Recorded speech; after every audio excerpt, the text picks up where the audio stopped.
Gage here. Welcome to you, Buck That. And today we got a special guest on from Pewter Report, Josh Queipo. Welcome, Josh. Hello, sir. How are you today? Doing great, doing great. Bucks are winning again, so it's always nice. Yeah, it certainly makes the job easier when you get to write about a winning team over a losing team. Yeah, it makes it a little bit. Yeah, it makes it a little bit easier to write. Yep. So, were you surprised at the result of the Rams game? Did you think the Bucks were going to pull it out before the game, or were you the sky is falling? Honestly, you guys might see my Twitter. I was kind of like, man, we might win 7 games if we're lucky. So I was kind of like, I would like to beat the Rams, just get that little revenge from the playoff game, but I was surprised. And as JC said, Tom Brady kind of took over his last couple of plays, that last drive that led to the touchdown. So that was surprising. He is a master of the 2-minute offense, and the Rams did him all sorts of favors by playing extremely soft zone coverage and just kind of let Scotty Miller and Kate Otten feast underneath. Yeah, and speaking of Kate Otten, you and JC predicted him to be really good in this offense, especially what they're kind of looking for. Yeah, with Rob Gronkowski, I mean, you got to go back to kind of like draft time earlier this offseason.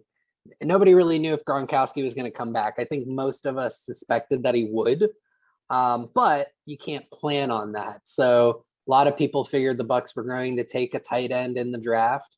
I think for everybody at Pewter Report, Trey McBride was number 1 on all of our boards. And then after McBride, there was some back and forth in terms of who were kind of those second or third guys. I think Kate Otten ended up 3rd on my list, if I remember correctly. I can pull that up here real quick. I think I had McBride, then Trey, then Ruckert, and then I think I had Otten after that. So, but yeah, I mean, looking at his tape, there wasn't a ton to go off of because playing in the Pac-12, the COVID year impacted them way more than it did the rest of college football. So he didn't have a ton of tape from that year. And but from what I did see, I really loved his ability to move after the catch and gain yards after catch. And you're really seeing that this year with what he's been able to do with the Bucs. He's averaging, I think, over 5 yards after the catch per reception and over 1 yard of yards after catch over his expected. So he's really been impactful in that way, and it's really been an awesome thing to see from such a young kid, because tight end is one of the most difficult positions for a rookie to acclimate at. Definitely, and I was kind of surprised he came in so quickly. After Cameron Brate went down, he kind of had to go in that role as a starter, and he's played outstanding. Like he reminds me of like Gronk. Just after catch, that's when his real power comes in. As you see, I think that's a great point. You know, Gronk has made a living, kind of moving down the field after making catches. He's never been an elite like speed guy, but he just kind of, to quote Chris Berman, he rumbles, bumbles, stumbles down the field and creates a lot of extra yardage. So yeah, there's a similarity there. I don't think I had put those two in that category that way, but I really like the parallel you created. I think he's continuing to kind of earn Tom Brady's trust in the passing game, which is nice. You know, Brady had to trust him to basically go to Byron Leftwich and say, hey, I want to call this play for the game winner, and it's going to go to the rookie. He's still got to grow as a run blocker. He's still pretty inconsistent there. There are some high-end reps, but there's still a lot of opportunity for him to improve in that area of his game. That should come with time as long as he continues to focus on it. But if he's able to improve even just a little bit as a run blocker, that's a starting tight end, probably a top 15 guy that the Bucs got in the 4th round. And that's fantastic to get a starter in the 4th round. Really great draft pick by Jason Light. So it's fun to watch. Yeah, exactly. 4th round. And honestly, I was like, who the hell is Kate Otten?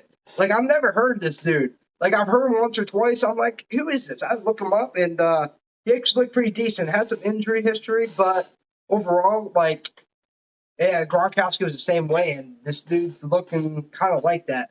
Not an aspect of Gronkowski's like the best tight end to ever play, and but Kate On's looking like he's heading towards that way.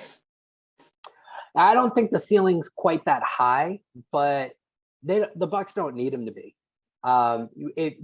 Again, for a 4th round pick with all the other stars in that offense, if you can just have a reliable pair of hands who can operate as a 3rd or 4th option and provide solid blocking, that's a fantastic player to get in the 4th round. You don't expect to get a star. Not every late round tight end is going to be George Kittle. But I think that he has, I would say, upside as a top 10 tight end in the league. I think more likely outcome is somewhere between 13 and 17, which is perfectly fine. I mean, that is if he ends up being a top 15 tight end by year 2 as a 4th round pick, that's a home run of a pick for where they got him. So yeah, I think he wasn't my favorite 4th round pick by the Bucs. Yeah, but I enjoyed him. That honor goes to Jake Camarda. I'm a huge punter guy. I've turned into a huge punter guy, and I love the Camarda pick after kind of watching his tape. And so I love Otten as a pick, but he's not my favorite 4th rounder from this year's draft. Well, speaking of Jake Camarda, man, that was a hell of a punt he was doing. Like, dude was hitting like from 70 yards. And that one punt, everyone was saying that should be a flag. That should be a flag. Like, that could have helped us majorly because it was right on the dot, like right before it hit the end zone. Yeah. I was hoping that the Bucs would challenge it. And I actually found out later there's this really great Twitter account. I would recommend all of your viewers to follow them. It's the punt runs. I think Puntalytics is what they are. There are a couple of Ivy League, or I guess 4 Ivy League friends who just have a huge fascination with punting, and they keep track of it and everything. They said that if the Bucs had challenged that punt that ended up like right at the goal line, right? If they had challenged and won that challenge, Camarda would have had the greatest punting game in the history of their tracking. Wow. So yeah, it's pretty awesome. He struggled early in the season. You could see the glimpses of his talents. Some really great. So him coming out of college, he wasn't known to have the biggest leg, right? I think most people were fascinated with the kid out of San Diego State, who's now out of the league for some pretty terrible reasons. But with Camarda coming out of Georgia, his calling card was he has this ability to do like coffin corner punts, like just directional punting from very short fields, where he could keep the ball inside the 20 without allowing it to go into the end zone. And he still had a good leg. I mean, you've seen it this year. He can boom one, but he was really known for these shorter punts that he was able to directionally keep from going into the end zone for a touchback. And you saw glimpses of all of that through the first few weeks of the NFL season. But each week you would see him with like one gaffe, like one bad punt that he shanked, or a kickoff that ended up going out of bounds and setting up the opponent on their own 40. He hadn't really put it all together. And I would say the Rams game, that's what it can look like if he goes the entire game without a gaffe. It's elite level stuff. And now I just saw the tweet from Puntalytics. I want to say after the Rams game, he's now for the season, he has a positive EPA per play. He's now producing at an above average rate, which is fantastic. Yeah, exactly what you said. He's definitely had some gaps, and I guess you can kind of expect that as a rookie, especially since he wasn't the top punter. He was second. The Ravens took a dude two or three picks ahead of him. So, and I mean, you don't see many punters going in the 4th round. So it was a bit surprising. I don't think anybody saw it coming, but he's definitely showing why the Bucs have that kind of faith in him. And if you can get that kind of production consistently, on a rookie contract for 4 years, hey, that's a great 4th-round draft pick. Definitely. And it was weird. Like, 4th round, it seemed like as soon as the Ravens drafted somebody, just everyone started drafting punters. They're like, what am I supposed Yeah, to do them? yeah, it was the year of the punter. I want to say like 4 got drafted total. I want to say because the Ravens took the first one, then the Bucks, then the Bills, and then I can't remember who took the 4th one. Funny enough, the rookie punter who is having the best season this year didn't even get drafted. It's Stonehouse in Tennessee. He is right now the 2nd best punter in the NFL. So behind the guy from Kansas City. Yeah, those guys, I don't even think, at least the Chiefs punter, he wasn't even drafted. I can't remember. He's been in the league for a while, but that the kid Stonehouse from Tennessee, he's legit. So it's been a good year for the punters. Yeah. I know Pat McAfee would be proud. Oh, yeah. I bet this fight like his favorite draft. Exactly. It's good for the brand. Oh, yeah. Oh, yeah. And honestly, the Bucks draft class, you look at it, it's pretty impressive. Man, I had a feeling like, Jason Light, Jason Light, he's really good at drafting. That's one thing he's always been good at, especially with his 1st-round picks. Yeah, I think it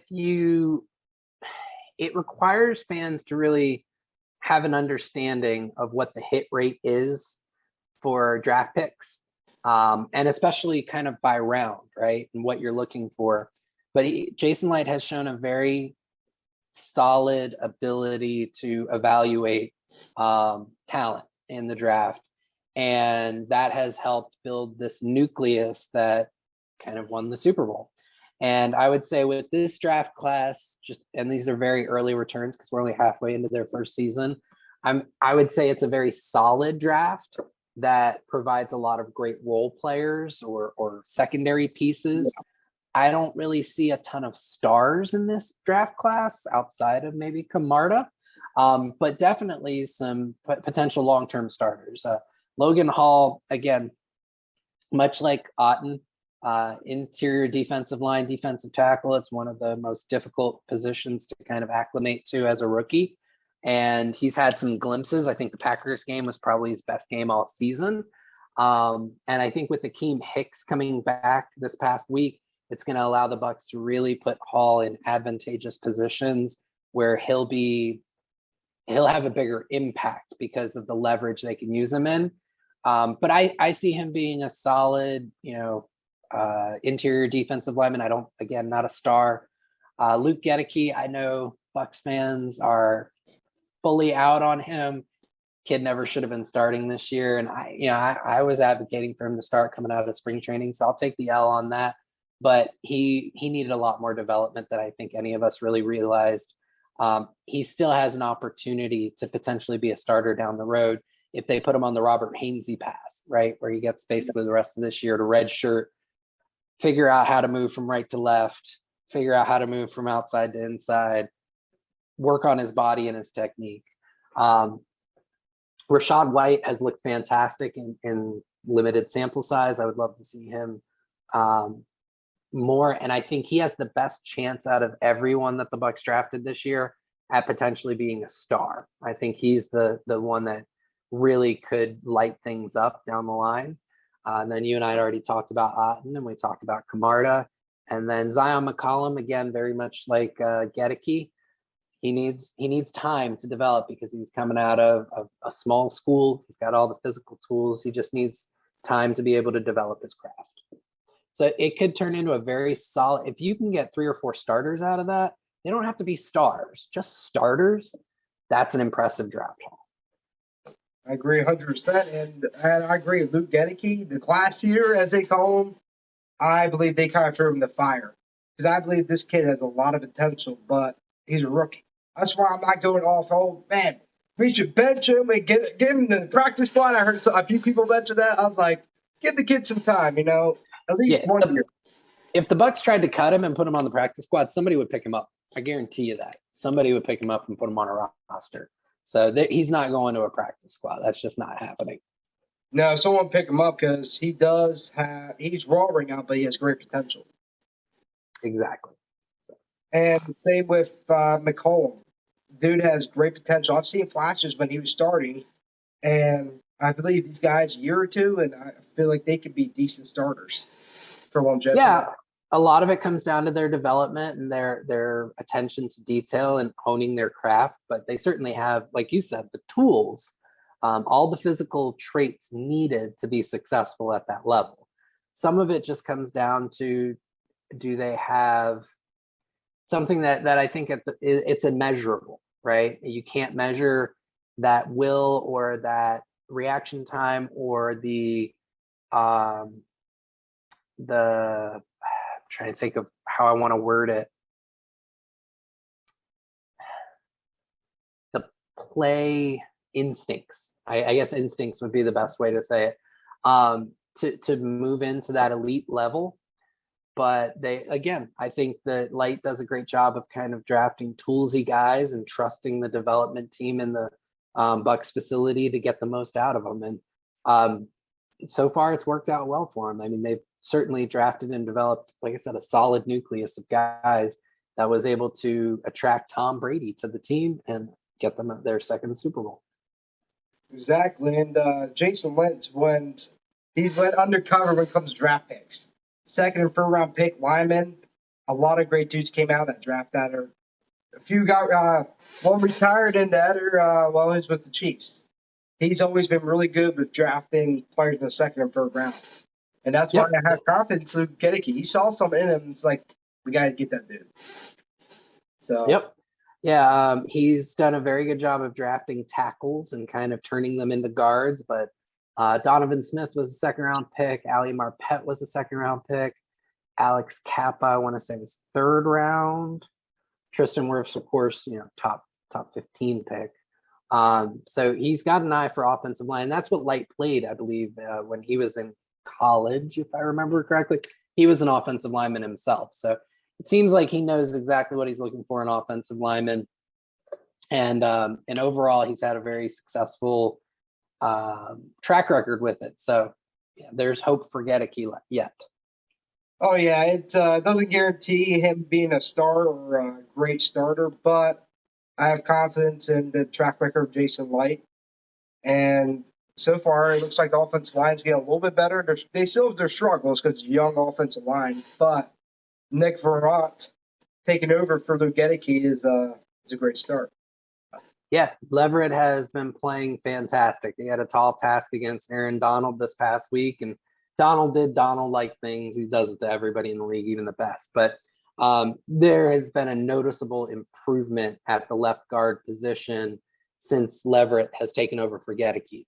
And all the more reason why at this point you let Gedeke go to the bench, because you found a capable guy who can help the team win this year. Leverett's been playing out of his mind, especially for his draft position. And the fact that he he lacks tools, but he plays so smart, and he's so sound with his technique and so consistent with it, allows him to win on a regular basis. And I want to say he has, since coming into the starting lineup, he has the second best pass block grade on the team per PFF, or Pro Football Focus. So it's another great Jason Light find, because he was an undrafted free agent that the Bucs found a couple of years ago, and they've been developing him on their practice squad, and it's paying off for them. So kudos to, again, that talent identification system that the Bucs have. Yeah, and I've been impressed. Like the Bucs been having a lot of struggles. A lot of people want to pin it on Tom Brady. I'm like, it's more than Tom Brady. Tom Brady actually has been playing well, considering, especially his age and the things that the offensive lineman that's been around him. And I think it's been the offensive lineman has been one key, because they've been struggling a lot, especially against a lot of tough teams, a lot of great defenses. And yeah, I just think we're starting to get that a little bit more together, and even the backfield. Rashad White's starting to take over his reps that a lot of people said he should have. And actually, that was another thing on football. Leonard Fournette was very frustrated because he wasn't getting the reps because Rashad White was getting more reps as the season progressed. And this showed a lot of leadership on his side because he's kind of consulting Leonard. He's like, hey, man, we need you. It's not, even if I'm getting reps, we still need you.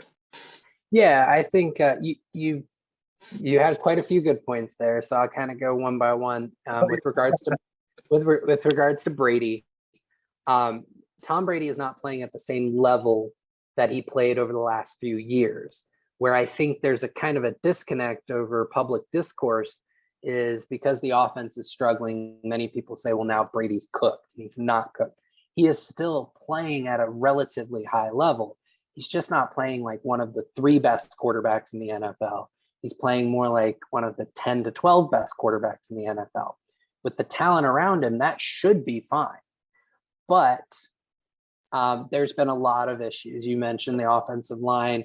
That's really exasperated things because you can see Brady's at this point. You can see it in the Rams game, more in Baltimore, really, that he's so used to getting that pressure from the left guard spot that against Baltimore, he was rushing some throws and scrambling away from some pockets that he didn't have to rush and he didn't have to scramble away from. He just instinctively was thinking it was going to happen. And so he was accelerating himself unnecessarily. And he wasn't playing with the same consistent base to throw off of, which was causing some of the inaccurate throws that a lot of people have pointed out. Now, when you list, I think you said it perfectly there. When you think about all the things that are wrong with the Bucs offense, Tom Brady is very far down that list. And if you fix some of the other things above him, his play is naturally going to get better, just with more confidence that his line's not going to break down because he's got a competent left guard, a better play calling, a better sequencing of plays. All of those things can help elevate his play. Mike Evans playing back at Mike Evans' level can help Tom Brady look a lot better. So I think those things are all really important to kind of elevating Brady's play. For his entire career, he's been elevating everyone around him. This is an opportunity for the Bucs offense to help elevate his play. Then going to the running back, I've been on record as I think that at this point, Rachaad White should be running back 1. Not that Leonard Fournette needs to be released or kicked off the team, but he's just not the best running back on the team at this point. I think White is. And I love what you mentioned there about how White showed a lot of leadership and how he handled that situation with Leonard Fournette on the sidelines. I'm not sure if you know this, but Rachaad White is his father. Even at his young age, he's got, I believe, a daughter, a very, very young daughter. And as a father of 2 myself, and my wife and I, we had our son when we were relatively young. That matures you quite a bit. And I think you see a lot of maturity from such a young man because he's had a lot of hard life lessons that have come at him, and he's handled them so well that allows him to show that maturity and show that leadership in those situations. And all the more reason why you want to root for a guy like Rachaad White. So it's really cool to see somebody at his age with his inexperience level to still show such poise at this point in his career. It bodes well for the rest of it. Yeah, exactly. And I actually didn't think about that. Having kids is a challenge. I'm not a father myself, but I've talked to other people with kids, and it does mature you. You have a lot of responsibilities, and you're taking care of a little human. So Exactly. you have to kind of have that maturity level. You got it. And I'm loving the leadership it's building. Obviously, at first I was like, Leonard, come on, man, you're one of the veterans. You gotta be a leader. You can't be doing that. But it's kind of good to see other examples of leadership as well with Rachaad White. Yeah, there's always 2 sides to that coin, right? A lot of people are going to call out Lenny for not handling that situation well, but you want your playmakers to want to play, and you want them to want to have the ball. So, on one hand, you can say, was he handling it the best, not supporting his team and being a little bit more me first. On the other hand, you could say, hey, he wants the ball because he wants to be a positive impact on the team, and he wants to show that he's a leader who can be trusted and counted on to make the big play. So, there's always two sides to that coin. It's the same thing like when you see Brady yelling on the Yeah. sidelines at his offensive line. Some people are like he's a petulant child. Other people are like he's trying to get the most out of guys. You can look at that from a variety of angles and come away with a variety of conclusions. So, it is what it is at this point. Lenny wants the ball. He's the starting running back. He should want the ball. So, And could he have like handled it a little bit better? Possibly. yeah, exactly. It's multiple perspectives, and that's why I love talking to different people because it gives me new perspectives. And exactly right. He's a starter, and he's getting paid. He got paid. And he wants to make a difference on that football field. Yep. And one thing I love it, and Lenny, I just think he needs to be used in a different way. As you're seeing, he has been real effective in the running game, but the passing game, he's really effective. And I think, Yeah. From a he's got a solid pair of hands, right? So he's typically reliable to catch the ball. I still think there's a lot that he leaves to be desired from in terms of the passing game, because one of the most critical responsibilities of a running back in the passing game is pass protection. And where he made a bunch of strides forward last year, and he was actually a really solid pass blocker, this year he's regressed a ton. He's not engaging with his assignment. He's just he's almost chip blocking, which you do to defensive linemen when you're just helping your offensive lineman out. He's doing that to blitzers, right? So he's basically just lowering his shoulder, not watching the guy, and just trying to deliver a strong shoulder. And a lot of times guys are just kind of glancing off of him, or just he's missing altogether, which is contributing to Brady's worry that he's going to get hit too quickly because of some guy coming in on a blitz or on a simulated pressure. The other thing with Lenny is just he's not a great accelerator. So in a design screen game, there have been a lot that have not picked up nearly the yardage they could have, just because once he catches the ball, he struggles to get underway and move upfield vertically fast enough, and the defense is able to close in on him. So it's kind of a double-edged sword there. I think he is at his best when he's check releasing, or a secondary option out in the flats, or just kind of over the middle in case Brady gets into trouble. I don't love him for screens, and he's certainly, like I said, as a pass protector, he's taken several steps back this year. Again, I think White is a hell of a lot better in that area in almost every single regard. Reliable pair of hands himself, but he's got that explosiveness, that burst where as soon as he grabs the ball, he's going. And then you add to that the fact that he has been a fantastic pass blocker this year. Some really high level reps, and he's doing it consistently. There's no area right now. I don't think there's a single area of the running back position where I think Leonard Fournette is playing at a higher level than Rachaad White. That's not to say that there aren't areas where he could, but just right now, White's outplaying him in every single area. And that makes me think of a quote that Tom Bowles said. He said similar to this. The players are still hanging on to that Super Bowl victory 2 years ago, or almost 3 years ago now. And as you said, Lenny, he was able to do that last year, and there should be no reason for him not to do that now. So obviously, running backs, as they get older, they progress a lot quickly than other players. Yep. Positions. That attrition rate is real for those guys. Once you hit 30, that's almost like 39 for running backs. Yeah. I mean, I think 30 is kind of the cliff, but I think a lot of guys get there even earlier. Especially, a lot of it goes down to the type of back that they are. Lenny's a bruiser, right? And they used him a ton at LSU. They leaned on him a ton his first few years in Jacksonville. There are a lot of miles on those legs. So it's very possible that he's kind of hit a wall where his lower half is starting to break down on him. He doesn't have the explosiveness or the speed that he once had earlier in his career. And that's going to have a noticeable impact on what he's able to do on the field.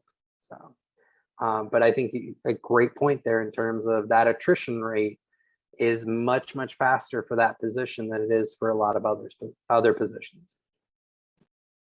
Yeah, and that's why I try to keep in mind. Running backs stop degressing very quickly in their positions. And another great example, he did have arthritis in his leg, but this is a great example regardless. Todd Gurley. It looked like he was going to be a Hall of Fame running back. And then when he was like, I believe he was around like 25, 26, he just not there anymore. Yeah, he had some issues with his knees, if I remember correctly. And yeah, again, kind of fell off a cliff. You see it, Le'Veon Bell, he held out with the Steelers, took a year off, got the big contract from the Jets. He wasn't the same guy. And you can say that you can go down the line with so many different running backs over the years where that's happened. I think Sean Alexander was kind of the very first where people really started to understand what a workload toll kind of looks like in the modern NFL on a running back.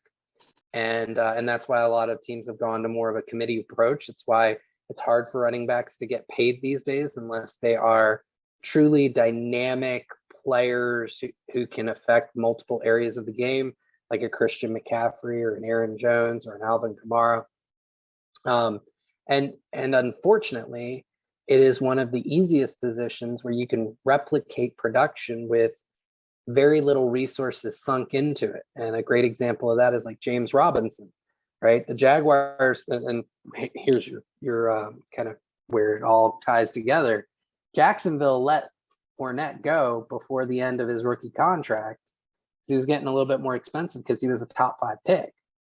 And those contracts get fairly expensive towards the end. The reason they felt comfortable with that is because they picked up James Robinson as an undrafted free agent for basically league minimum contract.